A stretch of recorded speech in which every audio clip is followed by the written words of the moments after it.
If USC has an A game in 2016, it's time to bring it out.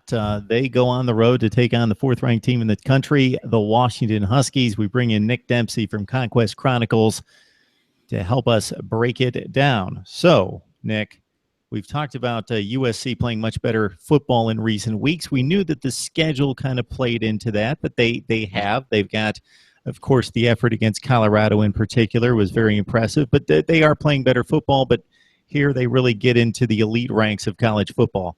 Yeah, this is going to be an interesting test to see how far they've come along since the last time we saw them nationally was probably Alabama, and they barely looked like they were playing the same sport. So it'll be very interesting. Now they're going back on the road, taking on the fourth best team according to the playoff committee. So it'll be very interesting to see how much better they are playing, how much better they are at preparation, their coaching, all of those things. I think this will be a good test to see the progress they've made, because it's one thing to go on the road and beat up Arizona. It's an entirely different thing to go up to Seattle and beat this Washington team right now. So I would think that teams like Stanford, like Oregon, like Cal this past week that gave up 66 points, they would agree that Washington's at least the fourth best team in the country right now, because they took a whipping against this team. If you look at the Utah score, sure, Washington only won by a touchdown, but it's very difficult for anyone to go to Utah and win a game in the Pac-12, and they pretty much had control of the game. It was a very competitive game. They had the rough Pac-12 opener at Arizona, but they were just getting warmed up at that point, because it's been rather impressive since then. They've got a 1,300-yard rusher from last season and freshman at the time, Myles Gaskin, who got off to a slow start, but he's proven to be just as good this year as he was last year. Levon Coleman, a guy that few people knew about, is definitely a change of pace running back for them as well. Jake Browning putting up some of the more impressive numbers at quarterback. And Nick, we're not even talking about the strength of the team, because it's the defense. I've heard estimates of close to 7 or 8 NFL players starting for the Huskies. Yeah, that defense, what they can do insanely well, and we've seen it almost every single week. They can only bring 4 down linemen and get pressure and not lose contain, which allows them to put guys like Budda Baker and 6 of his pals to drop back into pass coverage. So they have this amazing ability with only 11 guys to play both really good run defense and really good pass defense. It seems unfathomable. And I think if you go back and look at, say, that Stanford game, they just wrecked Stanford's day with 3 guys. It's insane. Now, I will say their best pass rusher, or their sack leader, is out for the season, but he's been out for a couple games, I think, and it hasn't really slowed them down. So, you're going to have – we saw a similar situation like this for USC when they played Alabama. Alabama was just beating them up front, and they were dropping 8 guys and getting pressure with 3, and that did not end well.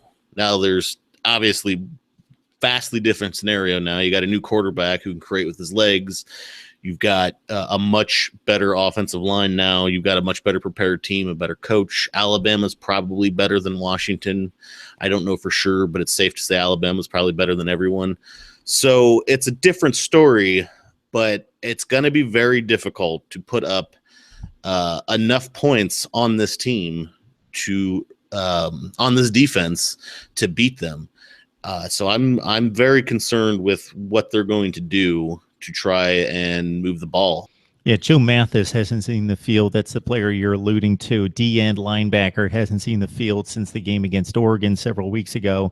Still leads the team with 7.5 tackles for loss and 5 sacks. But don't be shedding any tears for the Huskies. They have layers of talent on defense in particular. Yes. They're fast. They hit hard. They overwhelmed Stanford. And that was kind of the game where they drove the stake and said, hey, we're here to stay. We are the class of the Pac-12. I know that it's been Oregon and most recently Stanford, but at least this year, it's definitely Washington, and most people would not expect them to lose a game in the Pac-12.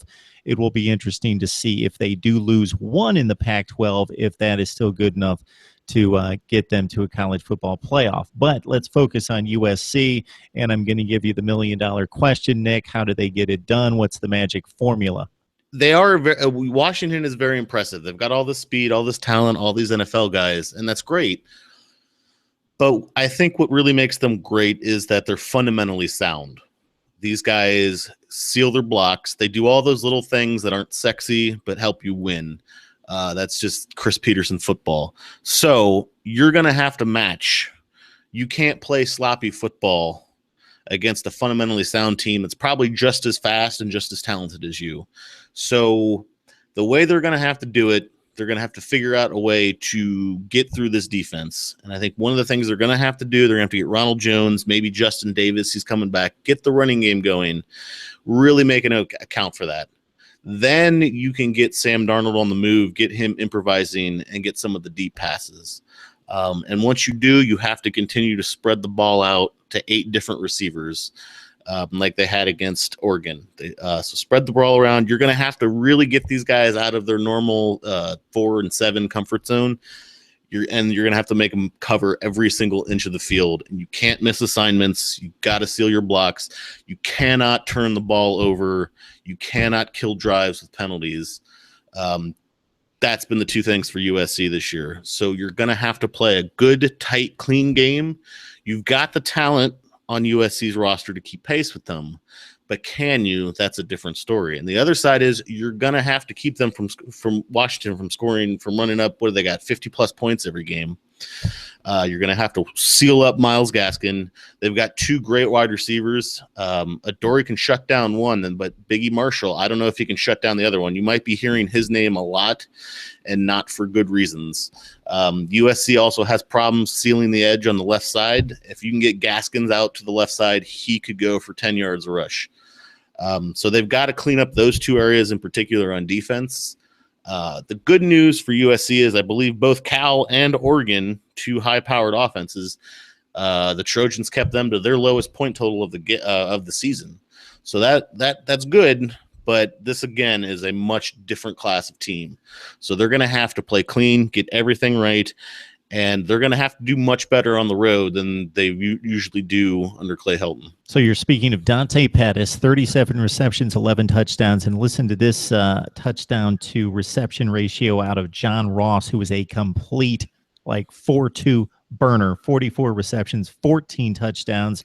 His first 4 receptions against Cal last week, 3 touchdowns, and they just ran fly routes. They couldn't keep up with him, didn't have anyone to cover him, and Sonny Dykes at halftime basically just threw up his hands and said, we're going to have to figure something out. I don't know, trip the guy. We'll need to do something. But nothing worked in Washington scoring 66 points in that game. So it's USC at Washington. Even great Trojan teams have found a black hole at times in the great Northwest and slipped up against those lesser Washington and Oregon schools. But this is very legit. The Huskies making a big comeback to the nation's elite this season, undefeated, number 4. And USC fans, we want to let you know that Nick and I are trying to work something out so we can consistently get you some USC content each and every week. So we will have more on that to come. Nick Dempsey, Conquest Chronicles, setting us up with the Trojans and the Huskies. Thanks, Nick. Anytime, Mark. Thanks.